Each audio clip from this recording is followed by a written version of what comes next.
Why, hello there, and welcome back to another episode of The Queen's Tales.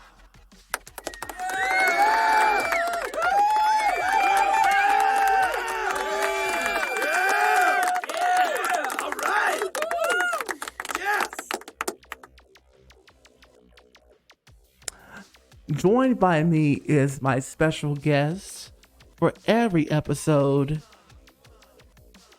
the other side of me, Peyton James Crouch Jr. Give him a hand.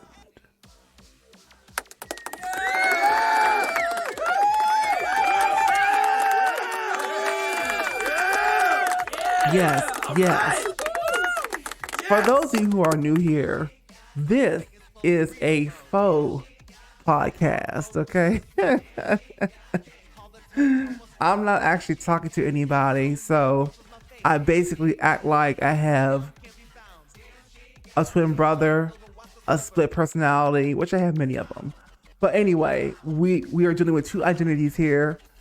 On the one hand, we have me, Peyton 3.0, and then we have Peyton James Crouch Jr., the brains behind the whole brand and operation, who's going to tell you about life behind the scenes of Peyton 3.0 in his everyday life. Peyton, take it away.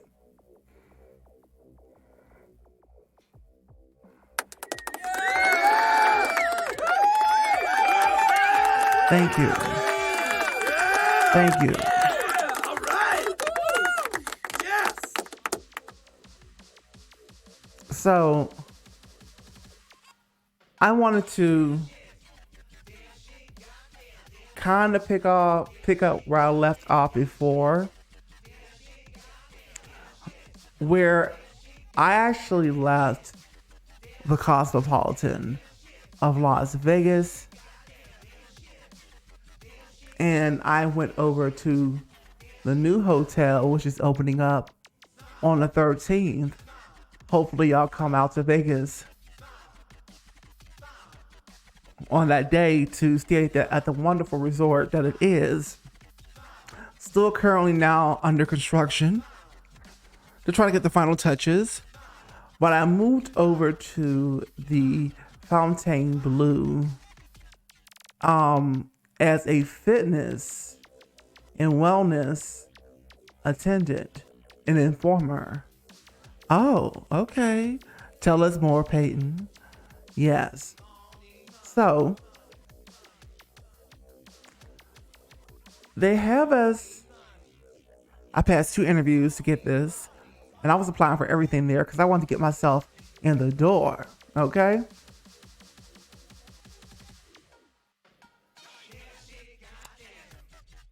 And listen, they had us emailed us to come to this onboarding. Okay. This onboarding, you know, when you go to sign the papers and turn in your ID and sign the W-4 and the I-9 and all that stuff they'll send to you on your personal computer ahead of time. Well, I get there. And I'm thinking I'm just going to be going in. They have it real well organized, and I'm just going to go to the computer and meet whoever's in charge of doing it and sign a couple papers and my information, all the stuff you need every time you get a job in this country.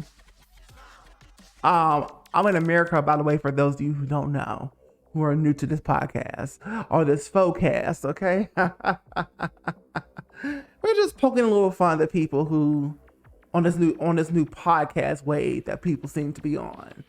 I ain't talking to nobody but you and me. But anyway.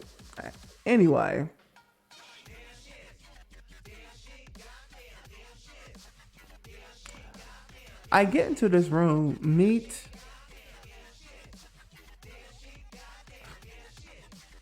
I'm sorry. Let's start from the beginning. So they have us go to this completely different location for this onboarding where I'm just like, why is it here? And it's ridiculous just trying to get into the building. But so you get to this place, you got to figure out what the heck is going on.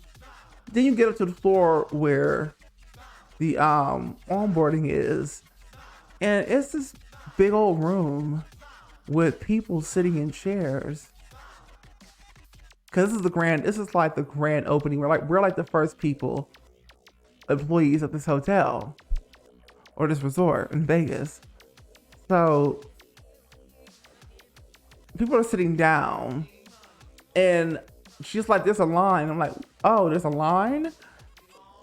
And so I go and I sit down in the chair, and I had to go to the bathroom. So I leave my coat, go to the bathroom, come back. And so I'm thinking, like, I'm looking around like, where the heck is this line? Then I discover that she's talking about the fact the line is the chairs that we're all sitting in. So I'm trying to get the gist of like what's happening. We all have no idea what's going on. And so I get really, really investigative. And I kind of sit back and I watch. And then I start to realize this is like being at the DMV. And I'm like, what's going on here? Like, why are we doing it like this? But it takes almost 3 hours to get to somebody at the front who they just literally had a table and people that had laptop computers onboarding every single employee. And I'm like, whose idea was this? Why don't we just go to the computer lab, have somebody there, and we can all just do, because there was a computer lab there, a couple of them. And they were saying that there were classes going on. And I'm just like, couldn't you have thought about this a little bit more before y'all made this location? I'm just trying to figure out who the heck was the organizer of this. But anyway, then it wasn't even over by the time that I got up to the front. So after they took my information and stuff like they usually do,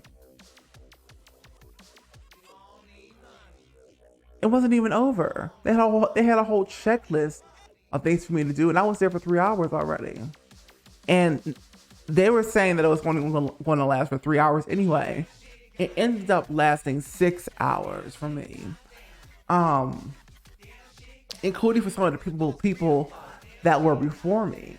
So the next step, I had to go get my picture taken with the ID badge, right? And that was taking a little bit of a while. Not as much as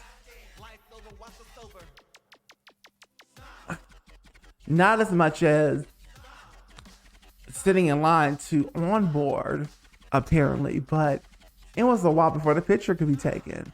They weren't moving fast enough. Took like 5 minutes or sometimes 10 for each person. Oh, that's just what it felt like. Then we got into the computer lab. We had to do more stuff. It was a frustrating experience for everybody that was coming on to be an employee there. And it took 6 hours to do this whole onboarding process. Yes, it's a new hotel. Yes, everybody is onboarding. But everybody's onboarding day wasn't even the same day. You know, they had them spread out. So I'm just trying to figure out who organized this, you know. So that was frustrating. Then you get to the hotel, and the hotel's not even finished yet. There's all these hard hats running around, and construction still going on, and everybody's up in there, and it's things are just kind of chaotic. and they expect us to just be adaptable. I do understand that, but not the way that you guys have it. It's like, how many people are a part of like running the show smoothly? Because it just seems kind of like chaos. Although I do love the spirit of the culture and how nice people are here. That makes up for everything, because you can have a beautiful resort, but what's the energy and the culture and the support of the people, especially when it's like thousands of employees at a company? It could be overwhelming for each person, you know. But everybody's hello, how are you, or they're smiling or whatnot. And of course there are some people, it's chaos, so some people are unsure. They're just trying to feel the place out. So they're not necessarily going to be hello, how are you just yet. Like, we're still in the beginning and things are like chaotic. I thought things would be more put together, especially for a company with a reputation like this, but it wasn't. So yeah, we're all just running with the punches. They kind of had us when it came to the training and getting to our proper groups and positions. Not a lot of things still weren't finished. We were hopping from one room and then it was like, oh, you know what? Never mind. We gotta do this. Oh, never mind. We gotta do that. It was like that for the first week.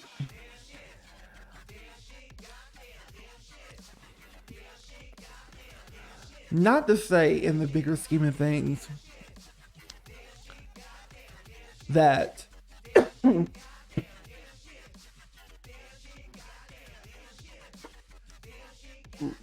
excuse me.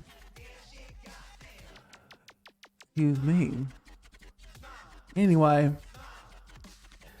not to say that it wasn't a great experience overall, and just trying to get out of the parking lot was a disaster. But as the days actually went on, a lot of things in a lot of places of the process got a lot better. So I'm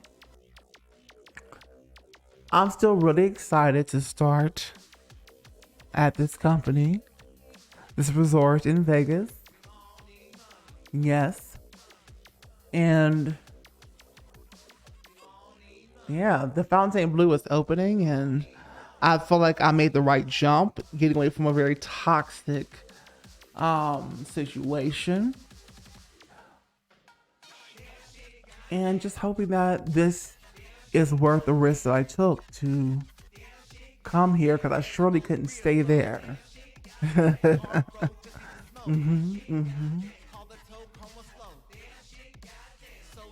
Yeah, that's all I have to say.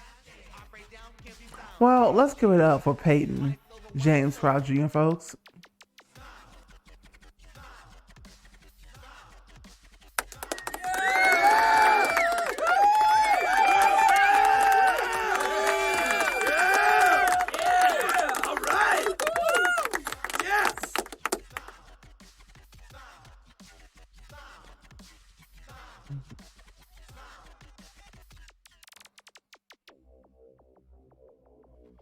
Oh, I did forget to say that we allegedly got paid for onboarding.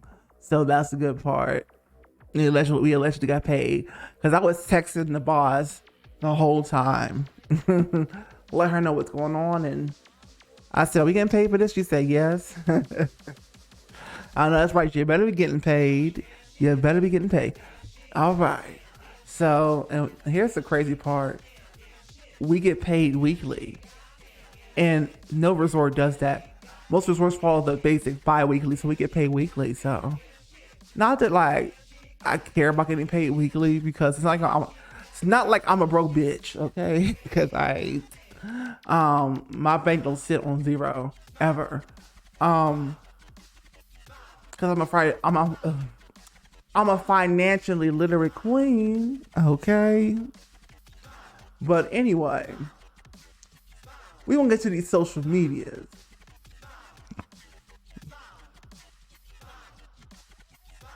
Now, what I really want you guys to focus on,